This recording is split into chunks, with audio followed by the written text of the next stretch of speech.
I am going to need an apology from every single Democrat, every single politician who said that I was reaching, who said that we are not in a constitutional crisis because AOC has said it out loud. Trump is holding all the nation's hospitals and vital services hostage to seize power from Congress and hand it over to billionaires.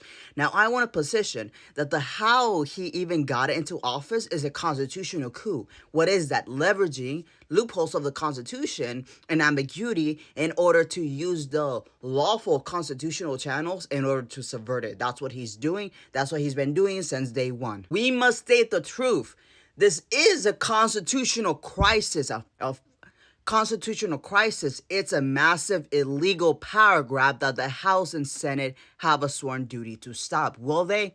I don't think so. But you know who will? It's either going to be us, which is complicated because people are saying he wants to invoke martial law, which every single authoritarian wants to invoke martial law. Imagine if that scared every single person, then we would have an authoritarian globe. However, it makes sense, Russia went and protested without any with blank signs, so does that invoke martial law? Who knows? We need ingenuity, how we can actually defend our constitution, because how are we going to defend our constitution just sitting on our ass? Imagine if South Korea was like martial law. Imagine if Georgia was like martial law. It's just ridiculous to think that we do not have to face some sort of uncomfortable reaction from the government when literally our single rights as marginalized people, at least, was taken because people sacrifice their trauma, sacrifice their pain, sacrifice their body so that we can have what we have and what is being taken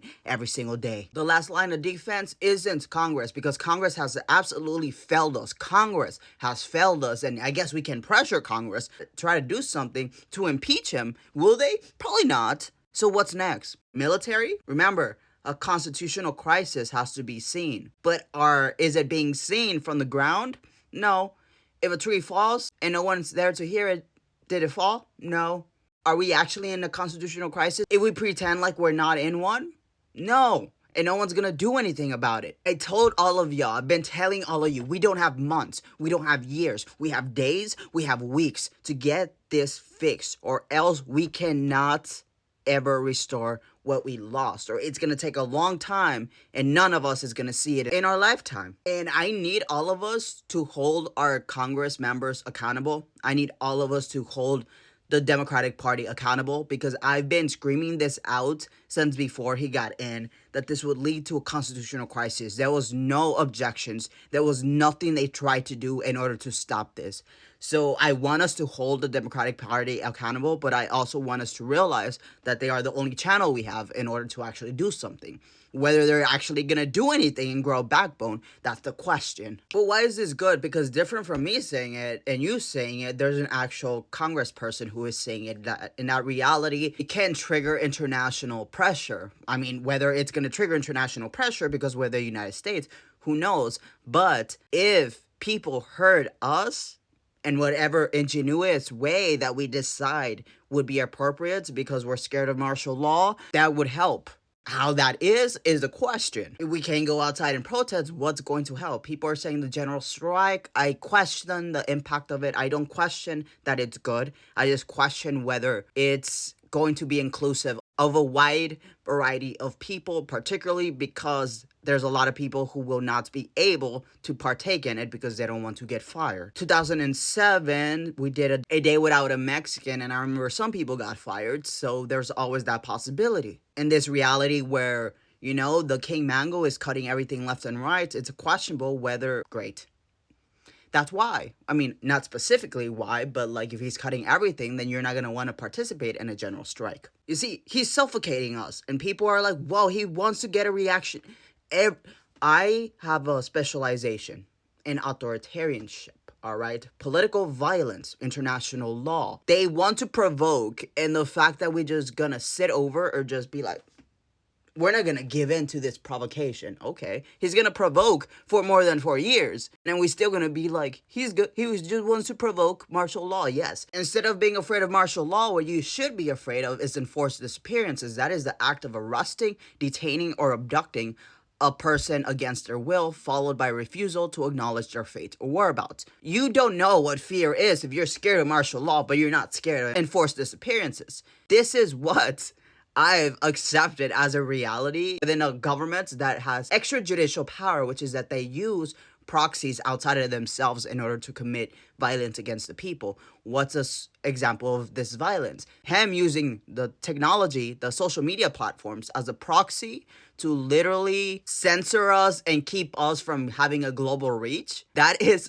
fucking violence. That is him having a grab onto this technology companies, that's different from, like, say, China, who has control of these companies directly and forces them, versus us, where ours is telling these tech companies, hey, if you want tech-friendly legislation, you're going to do this, and they do it. They bend the knee. And that, I need you to understand, the root of how this was made was the oligarchy. It was corporate person. Don't let anyone lie to you about this, The first constitutional crisis that we had, which was before the Confederacy, was because of what? Slavery. And now it's because of what? The oligarchy. It's because of corporations, of corporate personhood. We need to eliminate it, but this is good. This is good because someone is saying it out loud. I'm just really bothered that it took them this long to say it out loud, because I've been saying this. I've been saying it. This isn't a normal presidency. This is a constitutional crisis. He's not even supposed to be in there. The Department of Justice report literally says that he participated in EI, and then we allowed for him to stay? No. And doing so, Democratic Party, I don't know if the Democratic Party even understands the constitutional blueprints, because it seems like they were just like, okay, democracy, oh, peaceful transfer of power, decorum. But in fact, when you look at Article 6 Supremacy Clause, the Constitution is the law of the land, and that is above the peaceful transfer of power, that is above democracy. And the Democratic Party absolutely failed us, and I need you to know that. And although it's the only channel we have to get to where we need to be, it is why we are existing in this. And they keep telling us, stay calm, it's only 4 years. Nah, they love seeing us desperate because it gives them more money. But I'm done with the Democratic Party unless this illegitimate mango is lawfully removed. Because we need this done days to weeks. We don't got months. We don't got years. That is the only reality where I go back to the Democratic Party, where they grow a backbone, because it's ridiculous. And again, we should hold every single Democrat who votes yes to appoint a Trump appointee accountable. We should never vote for them again. Never. I'm going to make a whole list. I'm going to do all of that. I'm creating a Substack, but follow my Blue Sky, because I update much more on that, because this is getting repressed. So I'm not going to start getting dinged on here, because I do believe that there's a lot of people here who need that hope that I provide. So I do a lot of that on Blue Sky. So please follow me there. But I need us to understand, this is great because someone is saying it out loud.